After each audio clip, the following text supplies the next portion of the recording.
ಮಂಗಳೂರಿನಲ್ಲಿ ಸುದ್ದಿಗೋಷ್ಠಿಯನ್ನುದ್ದೇಶಿಸಿ ಮಾತನಾಡಿದ ಕಾರ್ಕಳದ ಸುಮತಿ ನಾಯಕ್ ಅವರು, ಮೂಡಬಿದ್ರೆ ಪೊಲೀಸ್ ಇನ್ಸ್ಪೆಕ್ಟರ್ ಸಂದೇಶ್ ಅವರು ನನಗೆ, ನನ್ನ ಅಕ್ಕನ ಮಗ ಹಾಗೂ ನನ್ನ ಮಗನಿಗೆ ಮಾನಸಿಕ ಹಿಂಸೆ, ಜೀವಹಾನಿ ಬೆದರಿಕೆ, ಮಾನಹಾನಿ ಹಾಗೂ ಲೈಂಗಿಕ ಕಿರುಕುಳ ನೀಡಿದ್ದಾರೆ.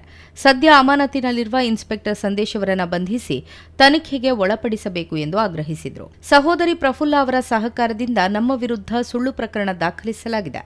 ಈ ಸಂಬಂಧವಾಗಿ ಅಕ್ಕನ ಮಗನೇ ತಮಗಾದ ಅನ್ಯಾಯದ ವಿರುದ್ಧ ಕಾನೂನು ಪ್ರಾಧಿಕಾರದಲ್ಲಿ ದೂರು ಸಲ್ಲಿಸಿದ್ದು, ಮಾನ್ಯ ನ್ಯಾಯಾಲಯದ ನ್ಯಾಯಾಧೀಶರು ಇನ್ಸ್ಪೆಕ್ಟರ್ ವಿರುದ್ಧ ಎಫ್ಐಆರ್ ದಾಖಲಿಸಲು ನಿರ್ದೇಶಿಸಿದ್ದಾರೆ. ಆದರೆ ಇನ್ಸ್ಪೆಕ್ಟರ್ ವಿರುದ್ಧ ಯಾವುದೇ ಕ್ರಮ ಕೈಗೊಳ್ಳಲಾಗಿಲ್ಲ ಎಂದು ಆರೋಪಿಸಿದರು. ಕೆಲ ದಿನಗಳ ಹಿಂದೆ ಪತ್ರಿಕಾಗೋಷ್ಠಿ ಕರೆದ ಪ್ರಫುಲ್ಲ ಅವರು ನನ್ನ ಬಗ್ಗೆ ಹೇಳಿದ ಎಲ್ಲಾ ಮಾತುಗಳು ಸುಳ್ಳಾಗಿವೆ. ಇದರ ಬಗ್ಗೆ ದಾಖಲೆಗಳನ್ನು ನಾನು ಒದಗಿಸುವೆ. ಇನ್ಸ್ಪೆಕ್ಟರ್ ಸಂದೇಶ್ ಅವರ ಮೊಬೈಲ್ ಪರಿಶೀಲನೆ, ಬ್ಯಾಂಕ್ ಸ್ಟೇಟ್ಮೆಂಟ್ ಹಾಗೂ ಅವರ ಐಬಿ ಗುಂಪಿನಲ್ಲಿರುವ ಎಲ್ಲ ಸಂಪರ್ಕಗಳ ಮೇಲೂ ತನಿಖೆ ನಡೆಯಬೇಕು. ಹಾಗೆಯೇ ಪ್ರಫುಲ್ಲ ಅವರ ಮೊಬೈಲ್ ಮತ್ತು ಬ್ಯಾಂಕ್ ಸ್ಟೇಟ್ಮೆಂಟ್ಗಳನ್ನು ಪರಿಶೀಲಿಸಬೇಕು ಎಂದು ಆಗ್ರಹಿಸಿದರು. ಒಂದು ವೇಷ ಅಂದ್ರೆ ಒಂದು ಹುಡುಗನೊಟ್ಟಿಗೆ ನಾವು ಮಾಡುದ ಏನಾದ್ರೂ ಅನೈತಿಕ ಮಾಡೋದು ವಿಡಿಯೋ ಇರಬೇಕು, ಇಲ್ಲ ಏನಾದೊಂದು ಪ್ರೂಫ್ ಇರ್ಬೇಕು ಇವ್ರ ಹತ್ರ.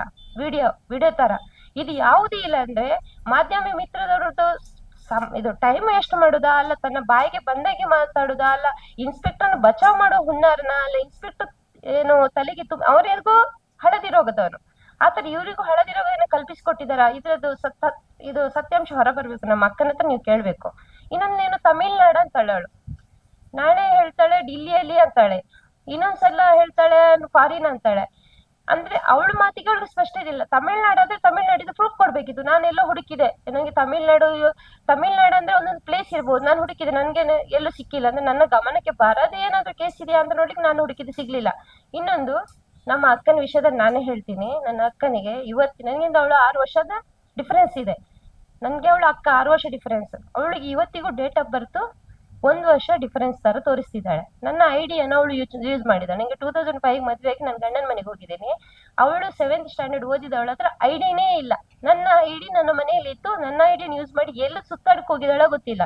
ಇನ್ನೊಂದು ಅವ್ರ ಮಕ್ಳು ಇದ್ದಾರೆ, ಅವರು ಹೇಳ್ತಾರೆ ನನ್ನ ತಾಯಿ ಏನಂತ, ಇವನ್ ದೊಡ್ಡ ಮಗ, ಅವನು ಫಸ್ಟ್ ಮಗ, ಮದ್ವೆ ಆಗಿ ಅವಳಿಗೆ ಹಿಂದೂ ಕಾನೂನು ಪ್ರಕಾರ ಮದ್ವೆ ಆದಕ್ಕಿದ್ದು ಇವನ ಅಪ್ಪನನ್ನು ಮದ್ವೆ ಆಗಿಲ್ಲ.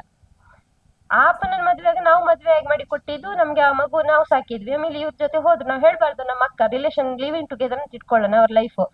ಹಾಗಿರುವಾಗ ಅವಳ ಲೈಫಿಗೆ ಸ್ಪಷ್ಟತೆ ಇಲ್ಲ, ಅವಳ ಹುಟ್ಟಿದ ಆಧಾರಕ್ಕೂ ಸ್ಪಷ್ಟತೆ ಇಲ್ಲ. ಅವಳ ಏನದು ಇನ್ಸ್ಪೆಕ್ಟರ್ ಸಂದೇಶ್ ಗೊತ್ತಿರುತ್ತೆ ಹೇಳ್ತೀನಿ, 1 ವರ್ಷದಿಂದ ಪರಿಚಯ ಅವಳಿಗೆ ಅಂತ ಹೇಳ್ತಾಳೆ. ಮೋರ್ ದೆನ್ ಒಂದು 1.5 years ಇಂದ ಅವಳಿಗೆ ಪರಿಚಯ ಇದೆ ಅಂತ ನನ್ಗೆ ಗೊತ್ತಿದೆ ಮಗನ ಮುಖಾಂತರ. 1.5 ವರ್ಷದ ಇನ್ಸ್ಪೆಕ್ಟರ್ಗೋಸ್ಕರ ನನ್ನ ತಂಗಿ ವೇಷ ಅಂತ ಹೇಳುವ ಅವಳು 45 ವರ್ಷ ನನ್ಗೆ ಒಂದೇ ಬಟ್ಲಲ್ಲಿ ಊಟ ಮಾಡಿ ನಾವು ಮುದ್ದಾಗಿ ಆಟ ಆಡಿ ಇದ್ದವರು ನನ್ನನ್ನು ವೇಷ ಅಂತ ಹೇಳುವವಳು ಅವಳು ಯಾವ ಸ್ಥಿತಿಗೆ ಬಂದು ಇವತ್ತು ತಲುಪಿದಾಳಂತ ನನ್ಗದನ್ನು ನಿಮ್ಮ ಮುಖಾಂತರ ಹೇಳುವಾಗ ತುಂಬಾ ದುಃಖ ಆಗ್ತದೆ.